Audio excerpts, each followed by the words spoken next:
Allahumma salli wa sallim wa barik ala Sayyidina Muhammad wa ala alihi wa sahbihi ajma'in, amma ba'du. Alhamdulillah, kita bersyukur kepada Allah Subhanahu wa ta'ala, tempat yang terbaik di permukaan bumi ini kita nikmati, kita syukuri, sekaligus mensyukuri dari nikmat-nikmat yang Allah berikan kepada kita.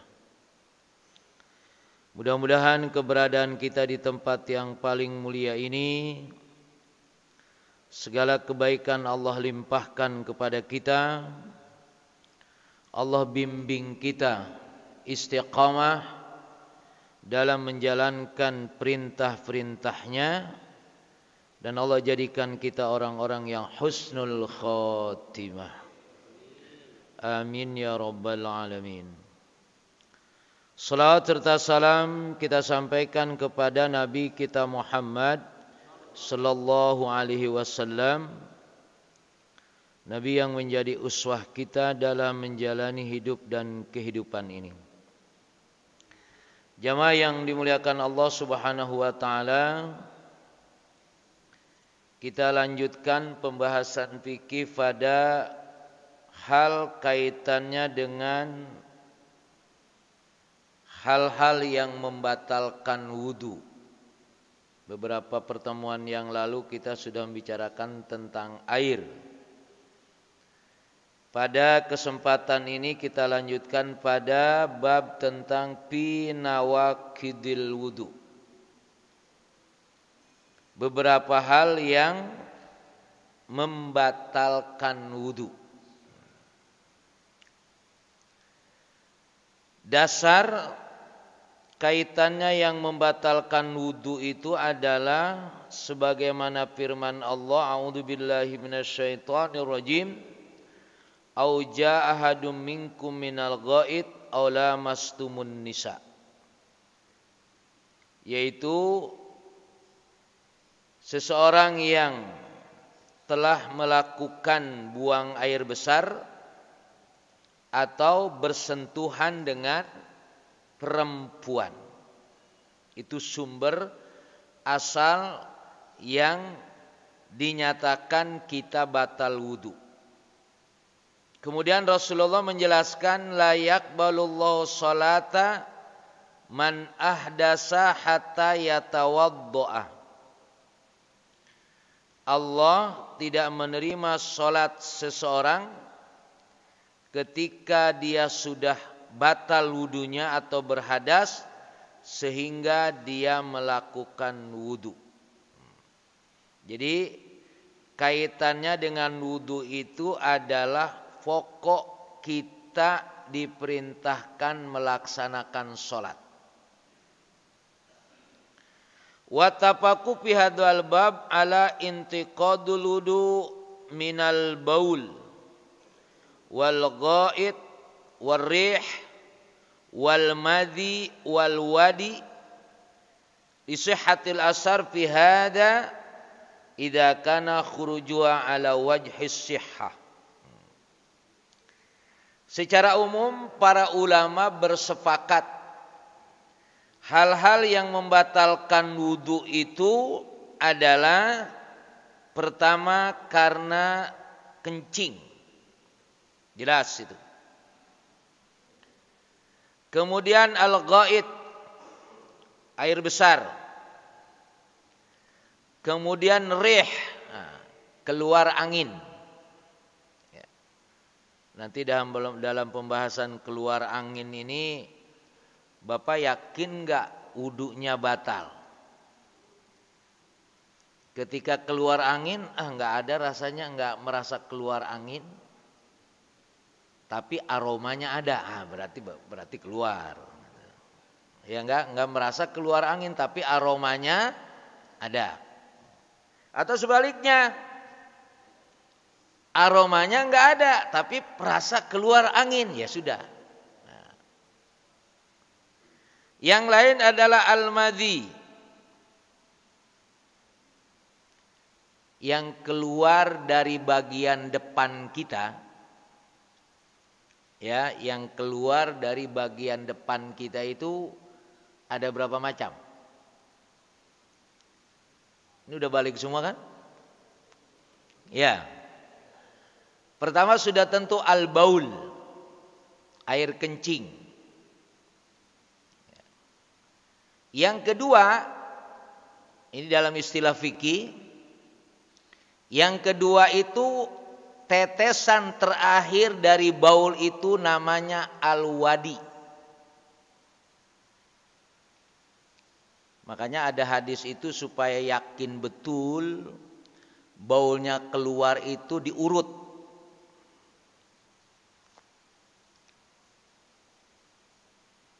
Ya, tapi jangan banyak-banyak. Ya, palyantur salasan. Ya, supaya tetesan baul yang terakhir itu habis keluar. Di dalam hadis ini katakan palyantur salasan, supaya diurut 3 kali. Menunjukkan yakin air, terutama wadi tadi.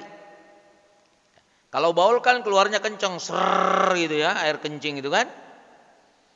Tapi wadi itu tetesan terakhirnya. Nah itu harus dipastikan. Maka salah satunya adalah dengan di faliantur, diurut lah. Atau biasa dalam riwayat ini kan di dehem itu. Itu supaya tersentak keluar. Itu namanya wadi. Yang ketiga madhi. Madhi itu adalah kalau air kencing terasa keluarnya. Wadi bisa jadi terasa, bisa jadi tidak. Makanya dia harus diurut tadi. Madhi itu tidak terasa. Kapan madhi keluar?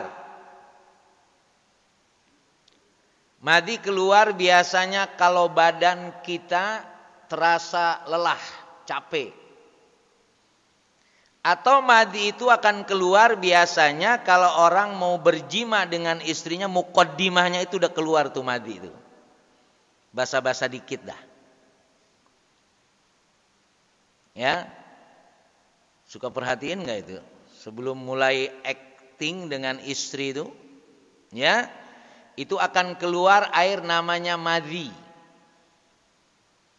Kalau dibandingkan dengan air kencing, wadi, madhi lebih kental sedikit. Maka biasanya ada bekasnya dia, ada kelihatan itu kalau dia kena celana. Yang keempat adalah mani. Jadi baul, wadi, madhi, mani. Itu yang keluar dari depan. Ulama semua sepakat, itu semua kalau keluar berarti membatalkan wudu dan itu najis. Kecuali mani.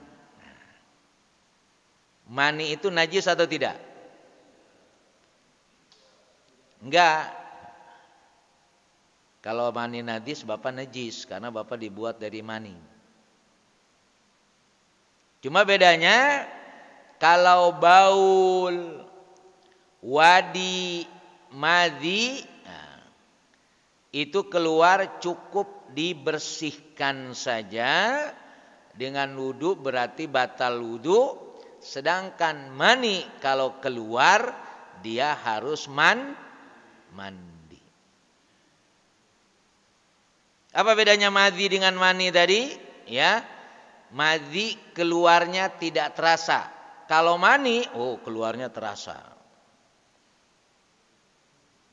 Ya gitu kan ya? Nah, itu semua ulama sepakat kalau keluar dari bagian depan kita itu, ya, maka dia batal wudunya. Wa yata'allaqu bihadza mimma ikhtalafu fihi sab'u masail tajri minhu majral qawaid li hadzal bab. Dari yang keluar tadi, ya, antara baul air kencing, kemudian yang keluar dari belakang goit, kemudian rih madi dan wadi, ya. Kalau mani tidak dibahas karena mani itu tidak ada urusannya dengan batal wudu, udah pasti dia batal udah. Ya. Kalau itu udah pasti batal. Yang kecil aja keluar batal, apalagi yang gede kira-kira gitu.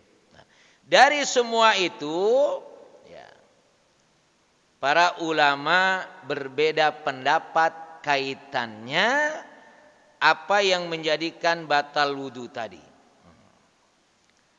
Pertama, fa'tabara qaumun fi dzalikal kharid wahdah min ay maudu'in kharaja ala ay wajhah kharaj.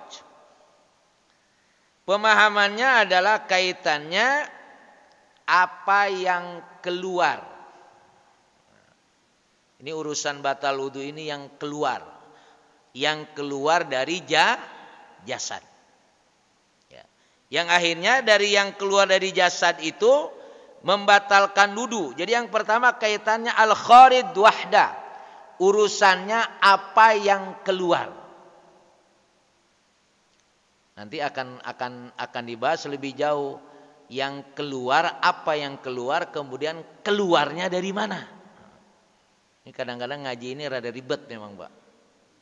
Ya. Tapi inilah wawasan ulama dalam memahami agama. Min ay maudu'in kharaj ala wajihatin kharaj. Pokoknya apa yang keluar dari mana saja, caranya bagaimana, nah itu berarti batal wudu. Dikatakan begitu. Ya. Ini pendapat Abu Hanifah dan para pengikutnya, juga wasaur wa Ahmad wa jamaah. Walahum minas sahabah as-salaf faqalu kullu najasatin tasilu minal jasad wa takhruju minhu yajib minha al-wudu. Kemudian pendapat lain mengatakan segala sesuatu yang najis yang keluar dari badan itu berarti wajib wudu. Seperti apa? Darah. Kemudian mimisan baik sedikit atau banyak. Kemudian pasdu. Bapak bisa membedakan antara pasdu dengan hijamah. Kalau pasdu itu keluar darahnya dari aliran darah, langsung keluar ditusuk, jus keluar. Itu pasdu namanya. Itu salah satu cara pengobatan. Kemudian dengan dibekam, hijamah. Ya, Bapak pernah dibekam? Pernah kan ya? Pernah dipasdu? Nah, dua hal itu ya menurut sebagian ulama itu berarti wudunya batal. Kemudian al-qai' itu muntah. Ya. Jadi darah apa saja. Kemudian kalau mimiskan otomatis darah dari hidung. Pasdu darah yang dikeluarkan dari urat nadinya. Sedangkan hijamah bekam itu dari mana saja bisa keluar darahnya. Kemudian muntah. Nah, itu beberapa hal kaitannya benda yang keluar. Dari mana saja? Kecuali riak. Bagi Abu Hanifah itu tidak batal. Kalau Bapak biasa batuk ya, keluar apa? Riak itu apa? Dahak ya. Nah, itu menurut Abu Hanifah enggak batal. Wa qala Abu Yusuf bin Ashabi Abi Hanifah innau idza mala al-fam fa fihil wudu. Cuma kemudian kata Abu Hanifah juga para pengikutnya, kalau riak dan lendir itu sudah terlalu banyak di mulut, dibuang, itu berarti wudunya batal. Walam yu'tabar ahadun min haula'il yasir min adam illa mujahid. Dan tidak menyatakan kalau yang keluar itu sedikit dari darah. Tetap saja kalaupun sedikit batal. Pokoknya yang keluar dari badan tadi. Nah, ini pendapat yang pertama.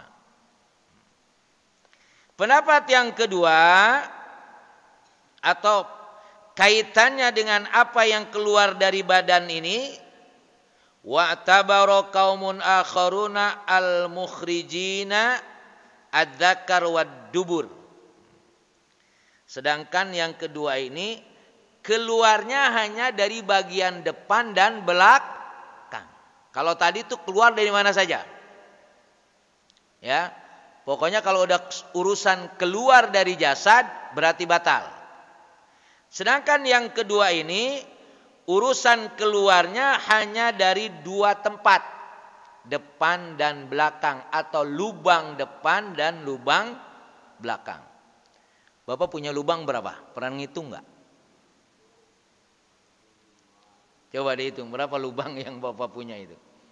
Ya selain dua tadi yang sudah ketahuan.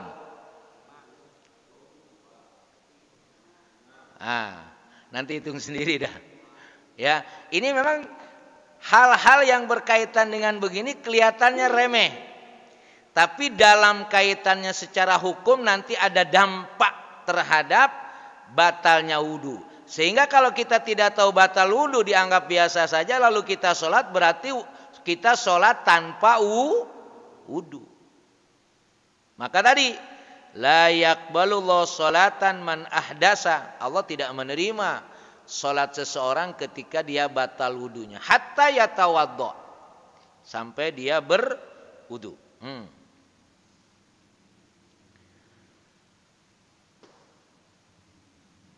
Jadi yang kedua tadi kaitannya dengan yang keluarnya dari depan dan belakang.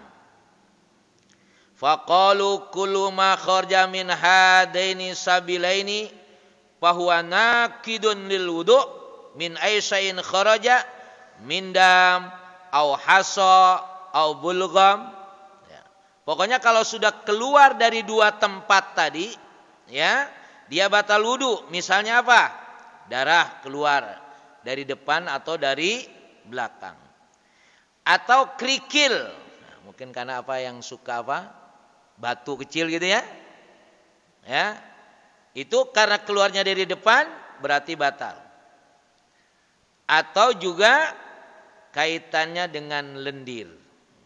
Wa ala ay wajhin kharaja kana khuruju ala sabili sihah au ala sabilil marda. Nah, keluarnya dari depan dan dari belakang itu baik dia dalam posisi sehat atau dalam posisi sakit. Karena nanti ada yang keluar karena sakit, ya kan?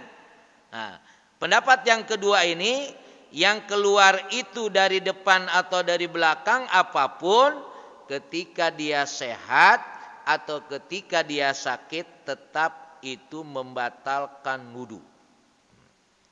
Man yaqulu hada, siapa pendapat ini? Ini pendapat Imam Syafi'i dan para pengikutnya. Juga Muhammad ibnu Abdul Hakam dari pengikut Imam Malik. Yang ketiga, wa atabara qaumun akharun al-kharid wal makhrad wa sifatul khurud. Nah, kalau yang ketiga agak lengkap ini. Ya. Pertama, apa yang keluar. Kedua, di mana tempat keluarnya.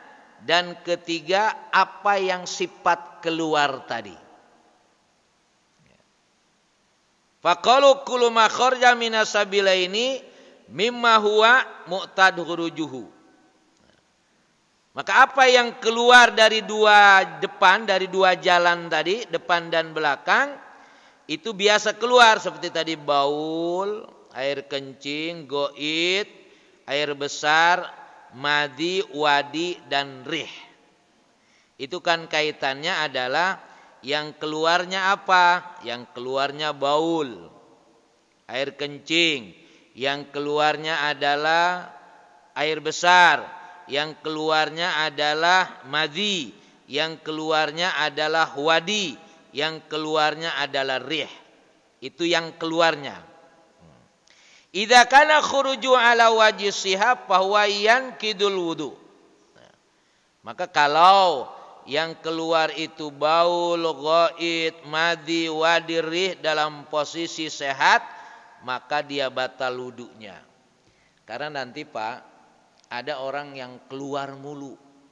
Udah kendor dia, udah dol.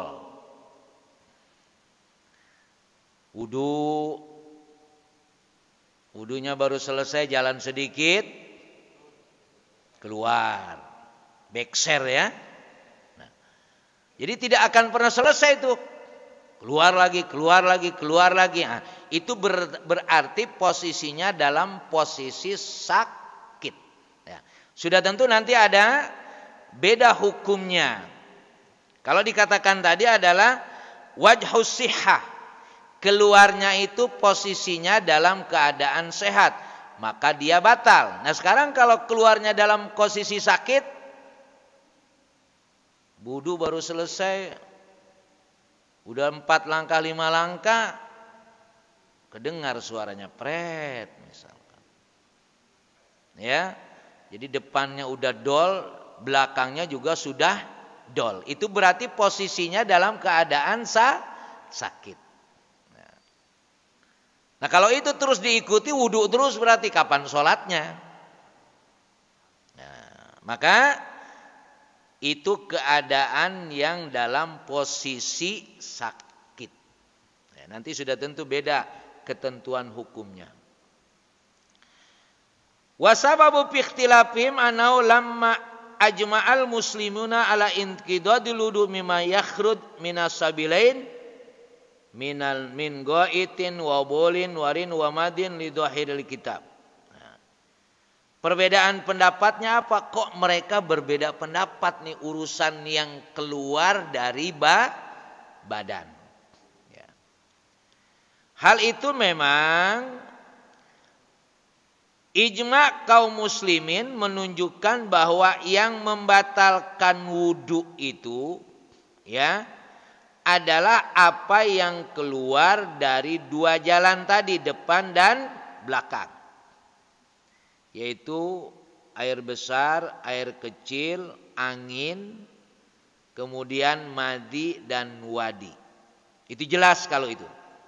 Tapi tutraku ila dalika salah satu ihtimalat.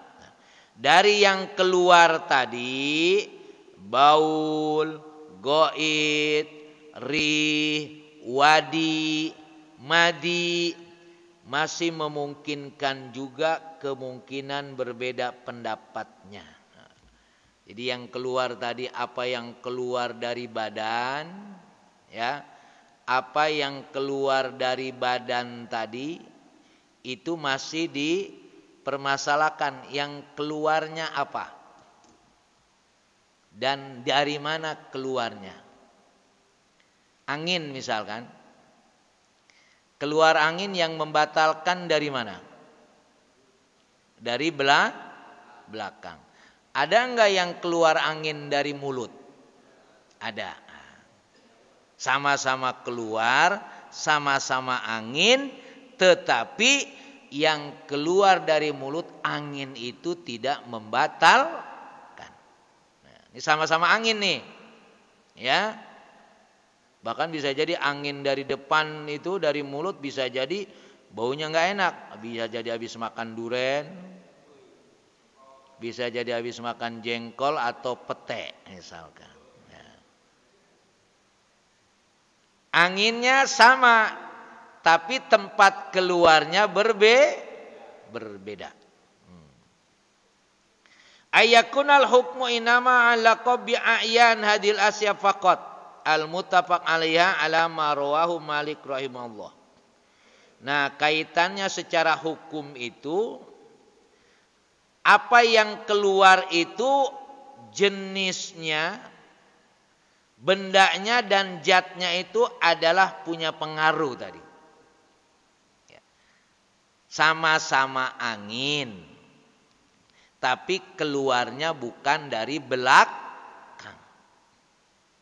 Maka angin yang keluar dari depan tadi tidak batal. Karena kalau bicara rih, angin itu kemungkinan keluarnya dari bawah, yaitu dari belakang, dari atas itu dari mulut.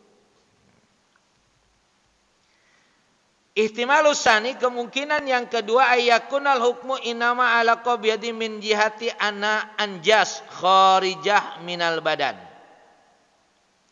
Likaunil wudu taharah wa taharah inama yu'saru fi an-najas. Kemungkinan yang kedua kaitannya dengan hukum yang keluar dari badan itu sesuatu yang najis. Apa yang keluar dari badan yang najis? Berarti itu batal wudu. Kenapa demikian? Karena kaitan wudu itu kan orang berwudu itu berarti suci, tohir. Ya. Orang berwudu itu berarti tohir. Nah, suci ini akan hilang kalau ketemu dengan najis. Nah, ini kemungkinan yang kedua kaitannya dengan batal wudu itu. Ya, jadi kita sudah berwudu, berarti kita suci. Maka kalau kita suci ini, kesuciannya akan hilang. Wa tahara inama yu'saru fiha an-najas. Yang mempengaruhi hilangnya kesucian itu karena najis. Sekarang yang keluar, yang mengenai tubuh kita bukan keluar dari badan kita. Contoh, selesai wudu Bapak nginjek tai ayam. Tai ayam najis apa enggak? Najis. Bapak nginjek tai ayam, wudunya batal enggak? Ayo. Wudunya enggak batal, artinya cukup tai ayamnya dibersihkan saja, enggak usah wudu lagi. Bisa membedakan? Ya. Kalau yang keluar dari badan kita itu najis, maka wudu kita batal. Berarti kita harus wudu. Ini bukan keluar dari badan kita, ada di tanah kita injak. Apa tadi? Tai kambing atau yang najis tadi kita injak. Wudu kita batal enggak? Enggak batal. Loh kok enggak batal? Iya. Bukti enggak batalnya apa? Cukup yang najisnya itu dicuci, tidak perlu wudu lagi. Nah, berarti wudunya tidak batal. Karena ada orang begitu kena najis wudunya batal. Enggak. Maka permasalahan nawaqidul wudu ini adalah permasalahan yang keluar dari badan kita.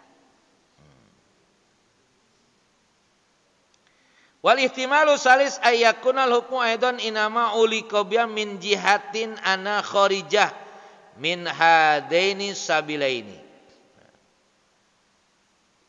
Pendapat ketiga kemungkinannya ini adalah batal wudu ini juga kaitannya apa yang keluar.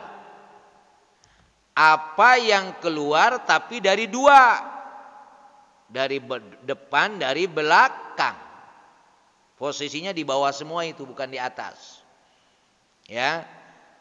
Makanya lubang itu tadi kan ada 7. Ya. Depan, belakang. 2. Kemudian hidung 2. Berapa? 4. Kuping 2, 6 sama mulut jadi 7. Masih ada yang lubang lagi? Ya, hati-hati dengan urusan lubang-lubang itu. Ya. Fayakunu ala hadainil qaulaini al-akharini urudul amri bil wudu min tilkal ahdas al mujma' alaihi ma huwa min babil khas uridu bihil am.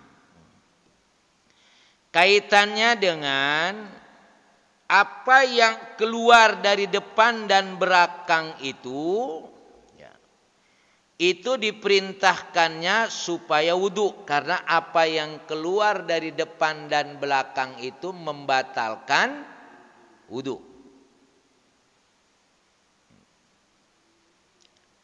Dari apa yang keluar itu membatalkan wudu. Al-mujma' 'alaiha inama huwa min babil khas. Uridu bihil am.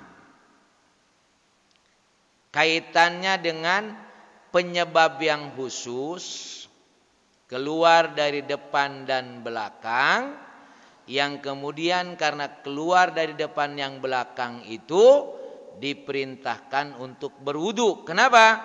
Karena yang keluar itu membatalkan wudu. Wa yakunu inda Malik wa Sabi inama huwa min babil khas al mahmul ala khususihi. Imam Malik mengatakan ini kaitannya perintahnya khusus. Kalau yang keluar dari depan dan belakang berarti dia harus wudu. Maka fungsi wudu ini kan yang lebih spesifik kaitannya untuk sholat. Walaupun wudu bukan hanya untuk sholat, tetapi ketika kita sholat harus wudu. Yang lain-lainnya itu kan masih khilaf. Boleh wudu, boleh tidak. Tapi kalau sholat harus wudu. Ya, boleh enggak baca Quran tidak berwudu? Nah, itu masih khilaf. Ya, tapi kalau sholat boleh enggak mau sholat enggak wudu? Ah, enggak ada itu. Harus dia wudu. Makanya pernah saya sampaikan itu, ada orang sholat Jumat. Ketika sholat Jumat dia batal wudunya. Sebelum sholat Jumat habis khotib selesai dia batal wudunya. Lalu dia ke tempat wudu, airnya habis. Ya, airnya habis. Apa kata dia? Allah juga paham lah. Ya, saya mau wudu enggak ada air. Ya udah saya sholat dulu aja, nanti wudunya habis sholat. Ya itu. Itu kan sederhana cara berpikirnya ya. Karena kalau saya cari air di sini habis, cari air ke tempat lain bisa jadi dapat. Sampai kembali ke masjid, sholat sudah bubar. Ya udahlah, Allah juga paham. Udah saya wudu aja dulu, nanti saya wudunya habis sholat. Nah makanya jangan sampai ya Bapak ketika sholat Jumat itu wudunya batal. Takut airnya habis. Mau nyari kemana? Ya paling ke warga. Bapak juga nggak kenal warga di mana. Ya. Atau sebaliknya, jangan sampai air wudu waktu Jumat itu habis. Karena bisa jadi ada yang batal wudunya. Karena tadi tidak bisa sholat tanpa wudu. Terus kalau gitu gimana Ustaz? Ya udah ente cari air sendiri sampai dapat. Terus karena sholat Jumat sudah bubar, berarti sholatnya sholat apa? Duhur. Nah, gitu ya. Jadi tidak bisa bilang Allah juga paham. Ya, lagian saya mau wudu air habis lagi. Enggak, tetap yang namanya sholat itu mesti atau harus pakai wudu. Makanya ada orang baca Quran, a'udzubillahi minasyaitonirrajim. Fatihah belum selesai, dia mau kentut. Ya. Shadaqallahul azim. Baca Qur'annya berhenti, wudunya ogah. Maka nanti khilaf. Ya sudah terusin aja. Ya. Boleh saja baca Quran tanpa wudu. Mana yang dipilih, Pak? Bapak wudu malas. Ya. Wudunya malas berarti baca Qur'annya berhenti. Baca Quran enggak, wudu enggak. Nah, sekarang ambil aja madhab yang mengatakan ya sudah enggak pakai wudu, lanjut aja udah. Daripada wudu enggak, baca Quran juga enggak. Itu kaitannya hal yang lain. Walaupun tetap mengatakan ada harus wudu. Nah, itu soal lain. Tapi daripada wudu enggak, baca Quran enggak, mending mana? Lanjut baca Quran. Itu contoh saja, karena kadang-kadang kita memahami keadaan ditambah dengan malas, ya sudah pas namanya, cocok gitu. Enggak boleh baca Quran tanpa wudu. Nah, sebetulnya dia malas. Ya, ini sudah shadaqallahul adzim. Kaitannya dengan wudu hanya amalan yang harus dilakukan untuk sholat. Wasyafi muhtajun bi anal murad bi al mukhrad lal kharid. Bittifakim ala ijabil wudu minarri alladhi yakhrud min asfal. Wa adamu ijabil wudu min idha kharaja min fawq. Wa kilahuma datun wahidah.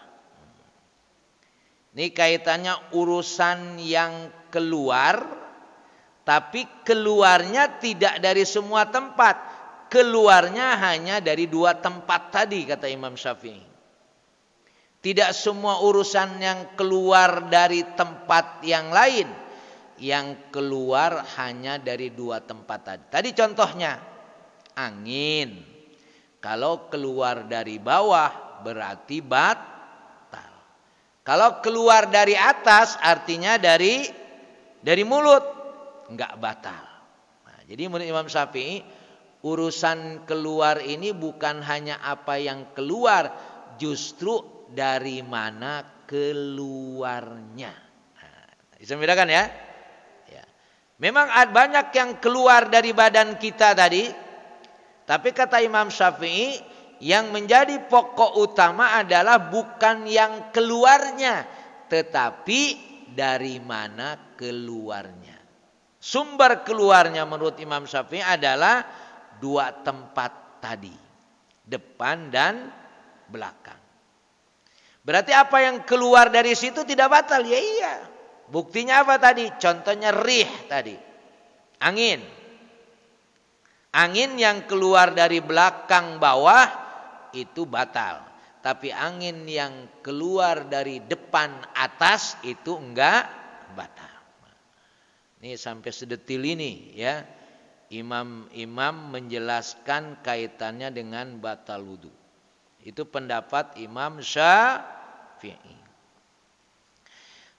Wa Abu Hanifah yahtaju li annal maqsud bidzalika huwal kharid an-najas. Li kaunin najasah mu'sarah fit taharah. Kalau Imam Abu Hanifah beda lagi. Dia berhujjah, berargumen, justru kaitannya bukan urusan keluar dari mana, tapi justru apa yang keluar. Ya, apa yang keluar. Terutama kaitannya keluar itu hal yang najis. Pokoknya kata Imam Abu Hanifah, apa yang keluar dan yang keluarnya itu najis, dari mana saja keluarnya berarti batal wudu. Karena wudu itu tadi dikatakan kalahnya orang wudu itu kalau yang keluarnya najis. Ya. Likauni najasa mu'sirah fit taharah. Karena yang bisa mengalahkan kesucian itu adalah hal yang kaitannya dengan najis. Jadi bukan dari mana keluarnya, tapi apa yang keluar. Bisa membedakan ya antara Imam Syafi'i dan Imam Abu Hanifah. Wa hadhihi taharah wa in kanat taharatun hukmiyah fa inna fiha shibhan minat taharah al ma'nawiyah. Ini kan kaitannya dengan suci berwudu itu, ya, secara hukum atau secara makna. Badan Bapak bersih, ya, habis mandi sabunnya juga macam-macam sabun dipakai, ya. Tapi begitu mau sholat dibersihkan lagi enggak dengan wudu? Dibersihkan lagi. Jadi masalahnya adalah ini urusannya secara hukum, bukan keadaannya. Bapak sudah mandi kok. Tetap kalau belum wudu masih belum suci. Nah, jadi kaitannya dengan ini thaharatun hukmiyah, kesucian yang harus dilakukan karena berdampak ada hukumnya. Hukum membersihkannya bukan membersihkan kaitannya dengan bersih secara fisik, tapi membersihkannya kaitannya dengan ketentuan hukum. Mulai dari, kalau memang sunnahnya berarti mulai dari cuci tangan, kumur dan lain sebagainya. Tapi kalau kaitannya dengan rukun wudunya, idza kuntum ila shalah faghsilu wujuhakum wa aydiyakum ilal marafiq wamsahu biruusikum wa arjulakum ilal ka'bain. Walaupun sudah mandi bersih, ya, dengan berbagai wangi-wangian, tetap saja tidak bisa kita sholat sebelum kita melaksanakan wudu. Karena kaitannya bersihnya itu bukan bersih secara fisik. Bersihnya itu taharatun hukmiyah, secara hukum. Bersih secara hukum itu melalui wudu. Makanya kalau Bapak mungkin habis kerja, ya sebutlah kerjanya yang mengotori pakaian karena terkena tanah. Lalu Bapak wudu, sholat, pakaiannya kotor. Kotor belum tentu najis. Karena kadang-kadang tukang-tukang itu, ya, sholat nanti kotor Ustadz pakaiannya. Harus bedakan antara kotor dan najis. Ya bagi tukang ya kotor enggak apa-apa. Jangan jadi alasan. Ya. Jangan jadi alasan untuk tidak sholat karena kotor. Kotor itu kalau tidak najis tidak ada masalah. Karena yang dikerjakan itu bagian-bagian yang tidak najis. Kena tangan, kena pakaian, bisa jadi zahirnya kelihatannya kotor. Ini coba nanti kalau Bapak punya tukang, dia biasanya tukang begitu dalilnya itu. Ya, mandi dulu repot Ustaz. Nah, seolah-olah kan kudu mandi dulu kan ya. Enggak usah mandi. Pokoknya bersihkan, gosok saja. Kalau keluar atau lepas ya sudah, pakai saja. Enggak apa-apa. Enggak apa-apa Ustaz ya, enggak apa-apa ya. Ya waktu ditegur sholat, besok enggak ditegur enggak sholat lagi. Ya. Karena pendapatnya tadi, pakaiannya kotor, badannya kotor. Padahal kotor itu kalau tidak najis tidak ada masalah. Makanya tadi kaitannya dengan batal wudu itu adalah hal yang keluar dari badan. Keluar dari mana saja, ini menurut Imam Abu Hanifah, keluar dari mana saja kalau dia najis berarti wudunya batal. Tapi kalau Imam Syafi'i kan keluarnya tidak dari mana saja. Keluarnya dari depan dan belakang. Ini untuk membedakan pendapatnya. Karena bagi Imam Abu Hanifah mengatakan urusan wudu itu urusan suci. Dan yang suci itu hilang kesuciannya kalau terkena najis.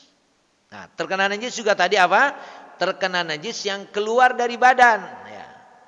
Bukan di luar badan, bukan seperti saya contohkan tadi ketika kita nginjak yang najis. Wudunya tidak batal, cukup dicuci. Makanya kan syarat sholat nanti ya harus suci badannya, suci tempatnya. Suci tempatnya itu adalah tidak ada kaitannya dengan batal wudu. Tapi tempat yang kita jadikan tempat sholat itu harus suci. Sebagaimana badan kita kena najis, wudunya tidak batal. Cukup yang kena najis itu dibersihkan.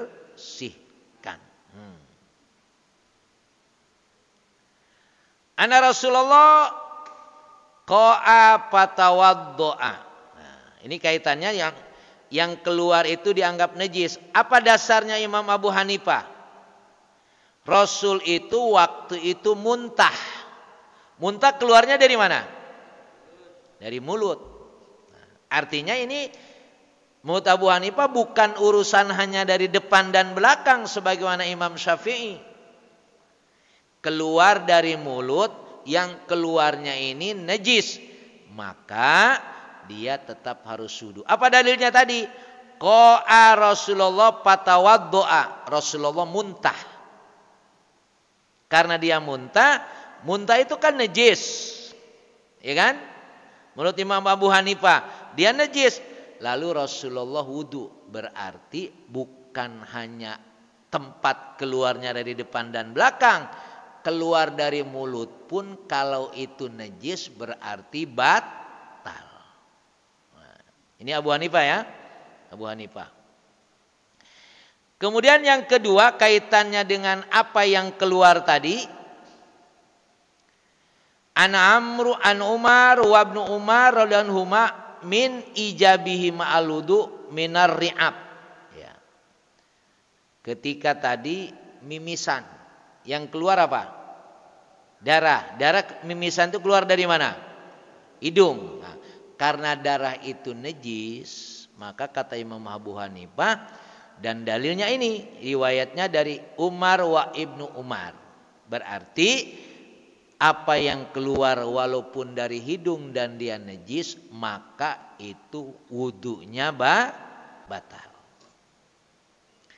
Yang ketiga, wa bima ruwiya min amrihi sallallahu alaihi wasallam al mustahadah bil wudu li kulli salatin.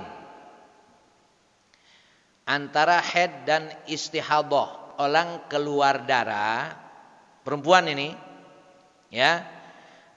Perempuan keluar darah pada waktu-waktu tertentu dan itu sudah menjadi rutin, bisa jadi itu darahnya darah haid. Maka kalau darahnya haid berarti dia tidak boleh sholat. Apakah semua yang keluar darah itu berarti haid? Belum tentu. Maka disebut istihadah. Keluar darah ya, tetapi dia bukan haid. Sholat atau tidak? Tetap sholat. Ya, tetap sholat.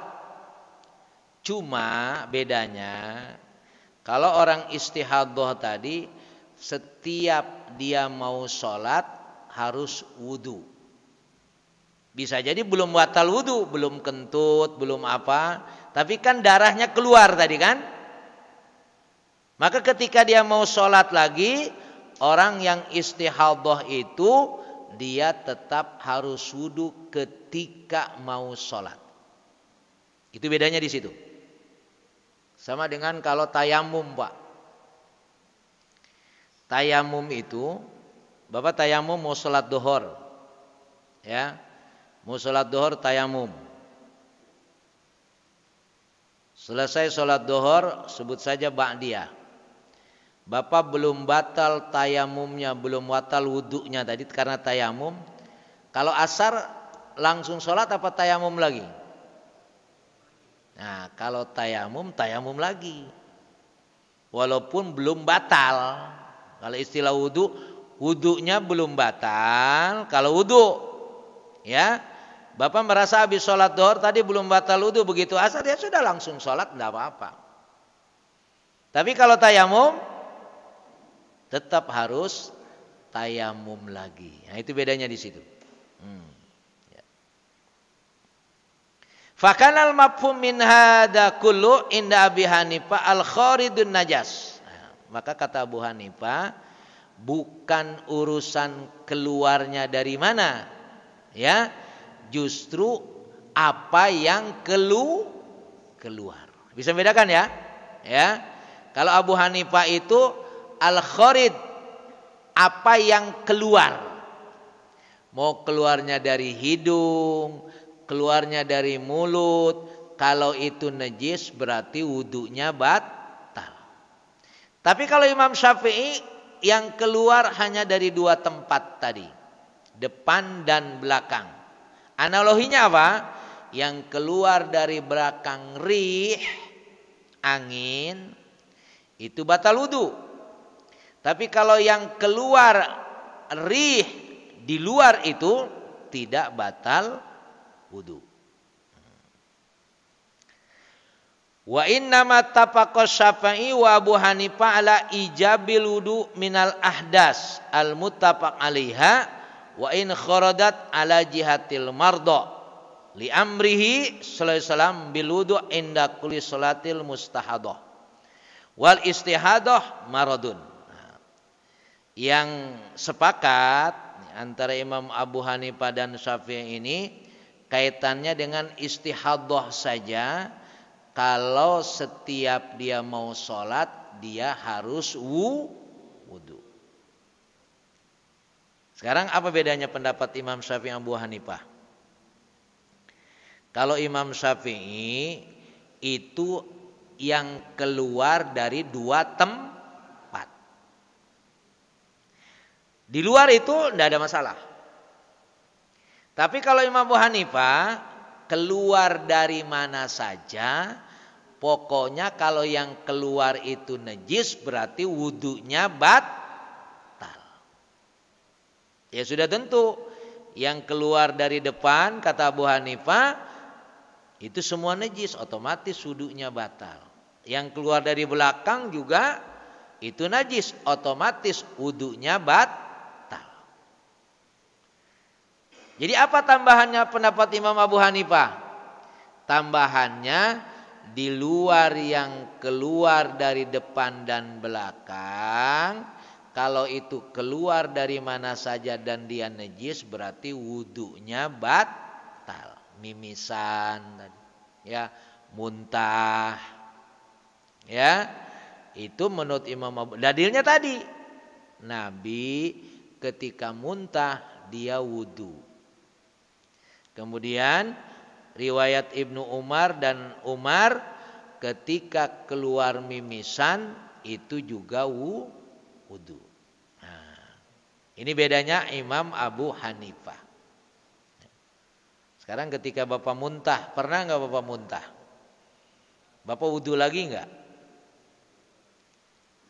Kalau menurut Imam Abu Hanifah berarti batal. Imam Syafi'i enggak. Nah, gitu. Karena dalilnya kalau Imam Syafi'i itu adalah kalau yang keluarnya dari dua tempat. Kubul wa dubur. Depan dan belakang. Kalau Imam Abu Hanifah keluar dari mana saja. Selama yang keluar itu najis. Nah, maka ini mungkin tambahannya tadi. Kaitannya dengan pendapat Imam Abu Hanifah, kaitannya dengan muntah. Muntah itu keluarnya dari mulut. Dalilnya fa'apatawaddo. Rasulullah waktu itu dia muntah, lalu Rasulullah wudu. Ini dalil Imam Abu Hanifah yang menyatakan tidak hanya keluarnya dari depan dan belakang saja, dari mana saja. Kalau keluarnya itu najis berarti batal. Wa amma Malik farwa annal mardo lahu hahuna ta'siru fir rukhsah. Kiasan aidon ala maroi aidon mi annal mustahadah lam tu'mar ila bil gusli faqat. Nah, tapi ini kaitannya dengan istihadah nih.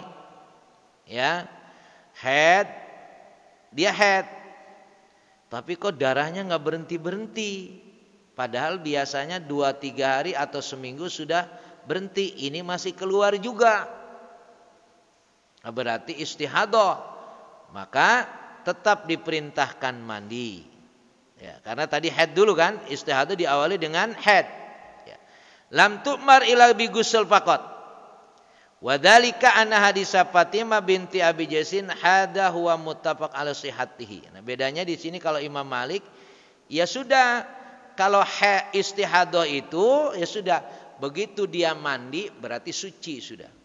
Sebagaimana biasa, karena istihadah itu darah penyakit. Berarti status hukumnya beda kalau darah penyakit sudah.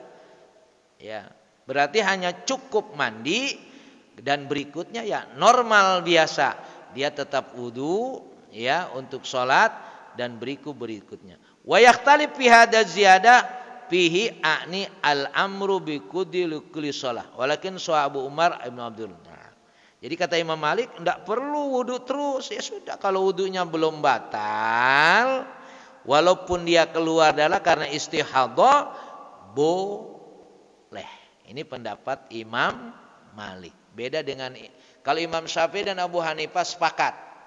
Ya, istihadah berarti darahnya keluar terus, berarti headnya sudah habis, tetap dia mandi. Ya, begitu mandi, ketika itu tetap keluar darah, berarti dia wudu. Cuma kalau mau sholat, setiap sholat tetap harus wudu, walaupun wudunya belum batal. Tapi kalau Imam Malik enggak usah wudu, kan itu penyakit itu mah. Berarti ada rukhsah, ya, ada rukhsah kaitannya dengan orang yang istihadah itu ya, kalau itu penyakit urusannya, tidak ada kaitannya dengan batal wudu.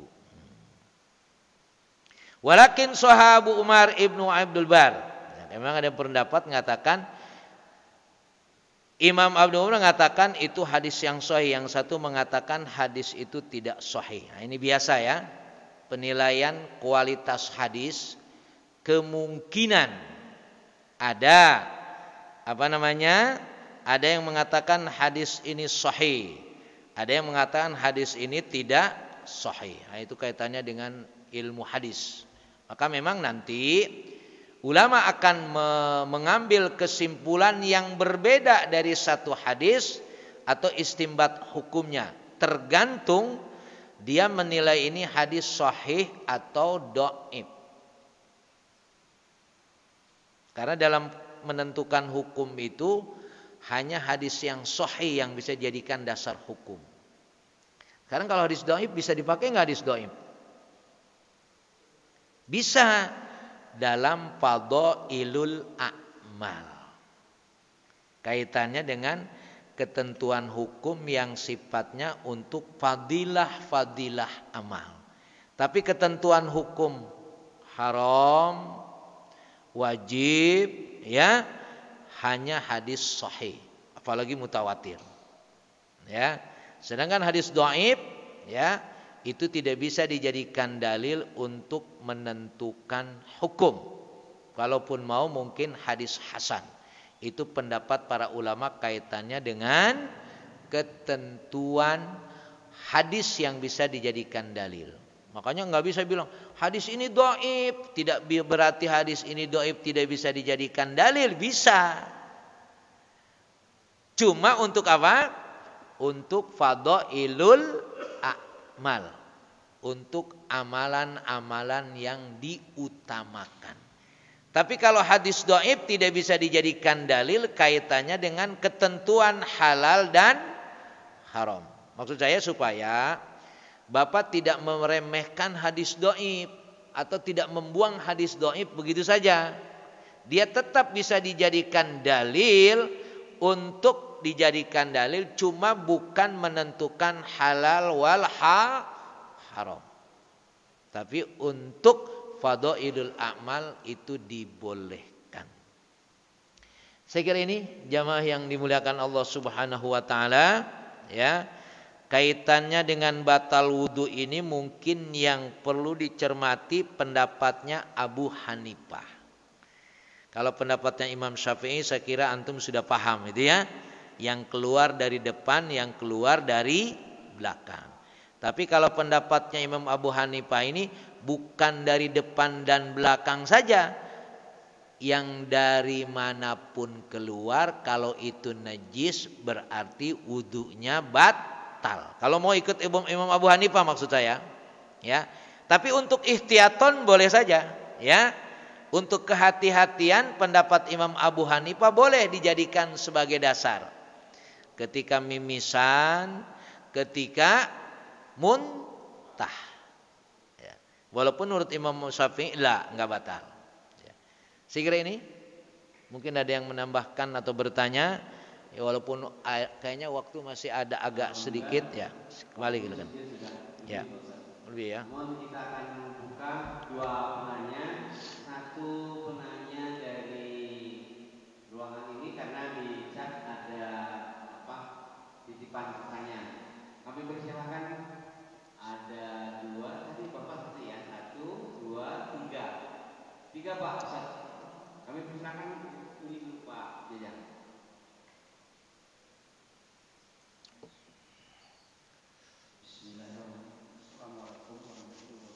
Waalaikumsalam warahmatullahi wabarakatuh.